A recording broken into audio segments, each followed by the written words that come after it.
অন্তঃসত্ত্বা অবস্থায় নারীর শরীরের অবকাঠামো ও অবস্থা পরিবর্তন হয়ে যায়। অনেকের ক্ষেত্রে পেটে চাপ সৃষ্টি হয়, এমন কোনো কাজ করার সক্ষমতা থাকে না। নামাজে স্বাভাবিক সেজদার শক্তি হারিয়ে ফেলেন অনেকে। স্বাভাবিকভাবে সেজদা আদায় করতে না পারলে প্রথমে চেষ্টা করা জমিনে হাত রেখে তার উপর সেজদা করা, অন্যথায় হাত সামনে রেখে যতটুকু ঝুঁকতে পারে ততটুকু ঝুঁকে ইশারায় সেজদা করা। ইশারায় সেজদার সময় সামনে কোনো টেবিল, বালিশ বা অন্য কিছু রেখে তাতে সেজদা করা যাবে না।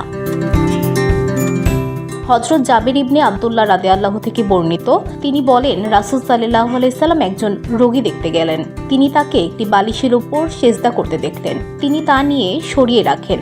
অতঃপর লোকটি একটি কাঠের টুকরো নিল তার উপর সেজদার জন্য। রাসূল সাল্লাল্লাহু আলাইহি সাল্লাম তা নিয়ে ফেলে দিলেন এবং বললেন, তুমি সক্ষম হলে জমিনের উপর সেজদা করবে, অন্যথায় ইশারা করবে, আর তোমার সেজদা রুকু থেকে বেশি ঝুঁকে আদায় করবে।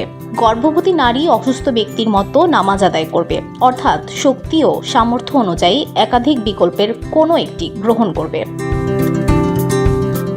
রাসূলুল্লাহ সাল্লাল্লাহু আলাইহি সাল্লাম ইরশাদ করেন, দাঁড়িয়ে নামাজ পড়ো, যদি না পারো তাহলে বসে নামাজ পড়ো, যদি তাও না পারো তাহলে ইশারা করে নামাজ আদায় করো। যে ব্যক্তি দাঁড়িয়ে নামাজ পড়তে অক্ষম সে বসে বসে রুকু সেজদা আদায় করে নামাজ পড়বে। যে ব্যক্তি বসে রুকু সেজদা করবে সেই রুকু থেকে সেজদায় সামান্য বেশি ঝুঁকবে, অন্যথায় নামাজ শুদ্ধ হবে না। সেজদা করার জন্য কোনো বস্তু উপরে তুলে সেটার উপর সেজদা করার প্রয়োজন নেই।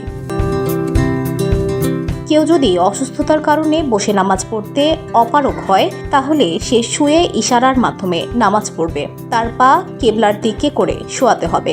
মাথা সামান্য উপরে তুলে শোয়াবে যাতে চেহারা কেবলার দিকে হয়। এরপর ইশারা করে রুকু সেজদা করবে। VOD Bangla news desk.